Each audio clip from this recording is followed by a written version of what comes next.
눈에 넣어도 아프지 않을 우리 이쁜 아기? 혹여라도 아플까봐 항상 걱정이 많이 되는 건 모든 부모님들이 같은 마음일 겁니다. 부모님은 말을 하지 못하는 우리 아기들을 위해 대처 방법들을 반드시 숙지하셔야 합니다. 오통이가 이번 영상에서 응급 상황별 대처 방법을 서울대학병원의 안내서를 근거로 최대한 잘 설명해 드릴게요.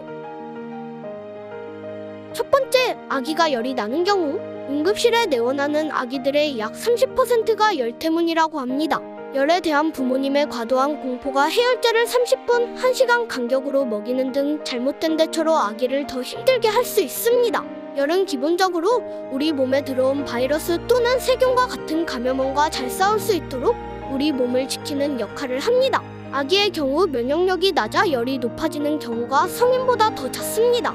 건강한 아기의 경우 39도를 넘지 않는다면 해열제를 바로 투여하지 않는 것이 좋습니다.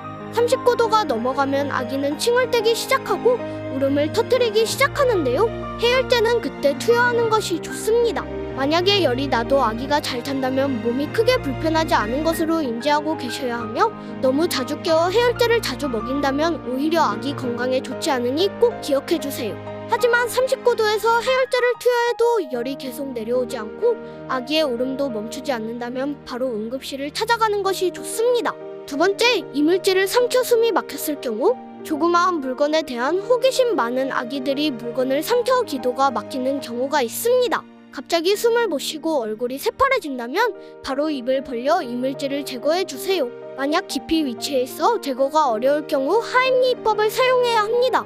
하임리히법의 순서는 1. 아기를 엎어놓고 머리를 땅으로 향하게 한다. 2. 왼손으로 머리와 목이 꺾이지 않도록 잘 받친다. 3. 오른손으로 등을 5번 정도 쳐준다. 4. 두드리는 것이 효과가 없으면 영아의 얼굴이 위로 올라오도록 하고 보호자는 팔이나 무릎으로 아기를 받친 다음 검지와 중지로 가슴 가운데 흉골 밑 부분에 대고 3초마다 5차례 흉부 압박을 가해야 합니다.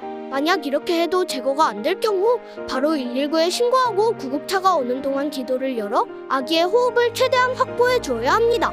세 번째, 높은 곳에서 떨어졌을 때 아기가 떨어진 높이와 아기의 나이에 따라 두부 손상 정도가 달라질 수 있습니다. 이 경우에는 머리에 실제 상처가 어느 정도인지 의식에 변화가 있는지 반드시 체크해야 합니다. 별 이상이 없는데 의식이 없거나 흐릿한 경우, 엄마를 못 알아보는 경우, 경련이나 심하게 구토를 하는 경우는 응급 상황이므로 재빨리 병원으로 가셔야 합니다. 네 번째, 코피가 나는 경우, 아기가 코피를 흘리고 있는 경우 엄지와 검지로 콧구멍 바로 위 코의 말랑말랑한 부분 전체를 단단하게 짚고 혈액과 다른 분비물이 목으로 넘어가지 않게 앞으로 숙이고 입으로 숨을 쉬게 해야 합니다. 이렇게 해야 피가 굳어져서 생기는 아기 호흡 이상을 예방할 수 있습니다. 이 상태로 10분간 유지를 해본 뒤 피가 멈추지 않는다면 병원에 가야 합니다. 다섯 번째, 아기가 이물질을 삼켰을 경우 무조건 토하게 하는 것보단 일단 국번 없이 1339로 연결하여 문의한 후 지시대로 따르는 것이 좋습니다. 아기들이 삼키기 쉬운 비누, 시약, 화장품, 크레파스 등은 독성이 거의 없어 크게 걱정하지 않아도 된다고 합니다.